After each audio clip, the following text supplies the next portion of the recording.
안녕하세요. 보건석 성형외과 대표원장 보건석입니다. 오늘은 눈 성형에 대해서 일반적으로 잘 알려지지 않고 들어보지 못한 그런 내용에 대해서 자세히 알아보고자 합니다.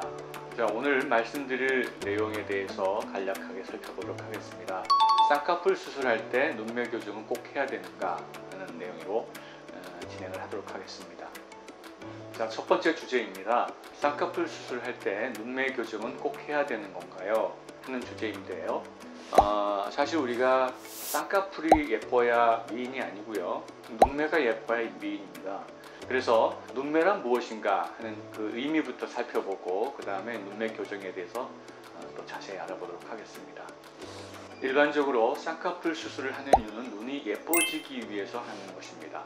그러나 쌍꺼풀이 크고 뚜렷하게 있다고 해서 예쁜 눈이 아니고요. 눈의 모양을 결정하는 여러 가지 요소들이 많은데요. 또 자연스럽게 잘 배열이 되어야 예쁜 눈이라고 할 수 있겠습니다. 그래서 눈의 여러 가지 요소들을 복합적으로 구성되어서 눈의 어떤 모습이 나타나는데 그것을 우리가 눈매라고 얘기할 수 있겠습니다. 예를 들면 눈동자의 그 노출 크기, 우리가 눈을 떴을 때 검은 눈동자가 보이는 그런 정도, 그리고 눈동자가 옆에서 봤을 때 돌출된 정도, 그리고 눈의 틀의 크기와 길이, 그 다음에 폭, 그 다음에 눈틀이 이루어지는 그 각도, 그 다음에 눈꺼풀의 두께, 그 다음에 눈썹과 눈 사이 간격, 이런 여러 가지 요소들이 합쳐져서 눈매를 이루게 됩니다. 일반적으로 우리가 인터넷이나 일반 사람들이 많이 알고 있는 눈매 교정이라고 하는 용어가 최근에는 많은 사람들이 인터넷이나 영상에서 흔히 표현할 때 눈매 교정 그러면 안검하수 교정과 비슷한 개념으로 사용하는 것 같습니다. 그래서 눈매 교정을 경미한 안검하수를 교정하는 상한 거근 조임술과 같은 개념을 지칭하는 것으로 진행을 하겠습니다. 자, 이 사진은 눈매에 대해서 수치적으로 지금 나타낸 사진을 보여드리고자 합니다. 우선은 눈틀이라고 하는 것은 이렇게 눈을 떴을 때 경계선을 이루고 있는 부분을 말하는데요. 그래서 이 눈틀의 모양, 그리고 눈틀의 폭, 좌우 길이를 우리가 흔히 얘기하는데 이 상하 폭이 8mm 이상 되는 것이 좋다, 이렇게 알려져 있고요. 좌우 길이는 동양인에서 27 내지 29mm 정도가 가장 자연스러운 길이다 하는 것이고요. 아까 눈틀이 8mm 이상 돼야 된다고 했는데 그것의 근거는 우리가 검은 눈동자의 이 직경이 10mm입니다. 그래서 5분의 4 정도 노출되는 것이 눈이 크고 시원하게 보이기 때문에 한 8mm 정도 폭이 유지하는 게 예쁘다, 이렇게 알려져 있습니다. 그리고 이 눈의 길이와 미간 사이의 간격, 그리고 눈의 길이 비율들이 1대 1.2대 1 이런 비율로 유지하는 것이 자연스럽고 예쁘고요. 우리가 이제 눈틀의 축을 우리가 보면 수평에서 눈 앞꼬리와 눈 뒷꼬리를 연결한 이 직선이 이루는 각도를 보면은 이게 한 10도에서 13도 정도를 유지하는 것이 예쁘더라 하는 통계가 나와 있습니다. 그리고 검은 눈동자를 센터로 했을 때 앞부분의 흰자위와 뒷부분의 흰자위 면적의 넓이가 0.8대 1.0의 비율이 가장 자연스럽다 하는 것이고요. 그리고 눈두덩이를 이루고 있는 눈꺼풀은 비교적 날씬하는 것이 훨씬 더 시원하고 아름다운 눈매를 보여준다 하는 것이고요. 그리고 이제 쌍꺼풀의 크기를 우리가 볼 때 눈을 떴을 때는 1.5에서 2.0mm 정도 보이는 것이 자연스러워 보인다 하는 것입니다. 그래서 이런 기준을 가지고 쌍꺼풀 수술을 하게 되는 것입니다. 수술을 하기 전에 환자의 눈을 볼 때 어떤 눈매가 예쁘고 어떤 눈매가 안 예쁘다 하는 것을 우리가 그냥 직관상으로 알 수 있지만 개념과 수치상으로 비교하면 우리가 수술을 어떤 방향으로 하는 것이 좋겠다 하는 개념이 생기는데요. 지금 좌측에 있는 사진을 보면 눈매가 그렇게 예쁘다고 볼 수는 없겠죠. 이유는 뭐냐면 눈두덩이가 두껍고 눈꺼풀의 피부가 안으로 말려 들어가서 속눈썹을 덮고 있습니다. 그리고 눈틀이 길이도 짧고 폭도 좁아서 답답한 모습을 보이고 있죠. 그리고 눈동자가 이렇게 돌출되어 있는 모습을 보이고 있습니다. 그래서 큰 부분은 차지하지 않지만 안 예쁜 눈매에 기여를 하는 그런 부분이 있는 것 같습니다. 반면에 눈매가 시원한 그런 예쁜 눈은 눈썹과 눈 사이 간격이 좀 시원하고 넓은 편이고요. 눈두덩이 부분이 날씬한 그런 눈입니다.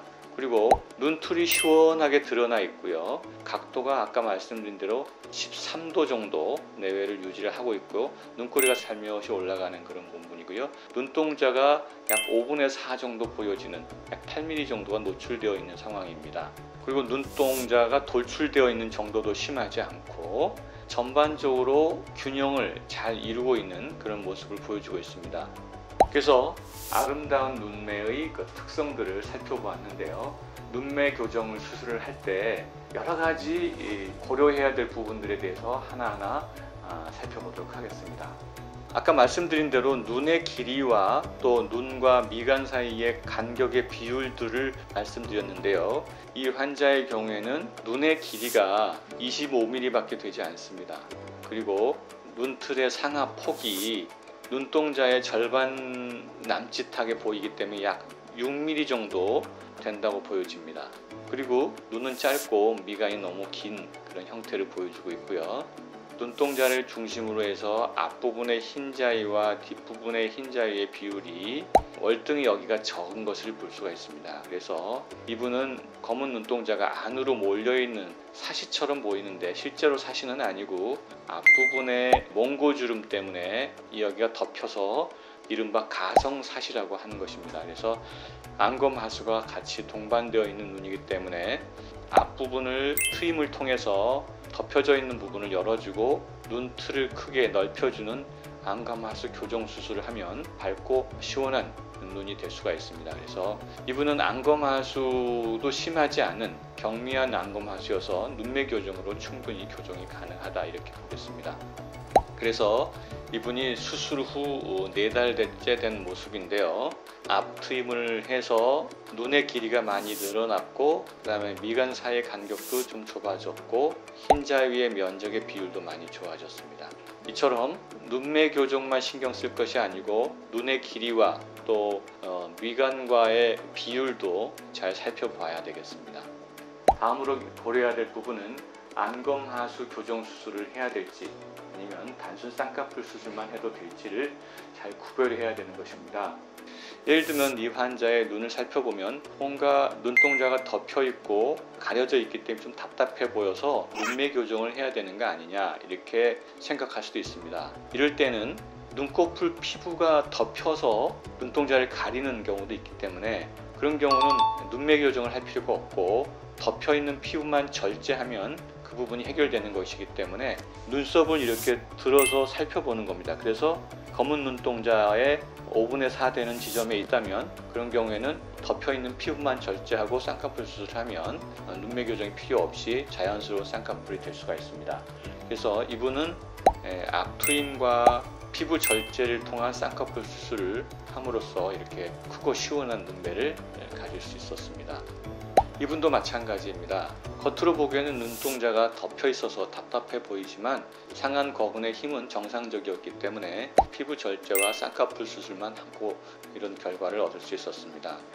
마찬가지입니다. 이분도 앞트임과 그 다음에 피부 절제를 통한 쌍꺼풀 수술로 크고 시원한 눈을 가질 수 있었습니다.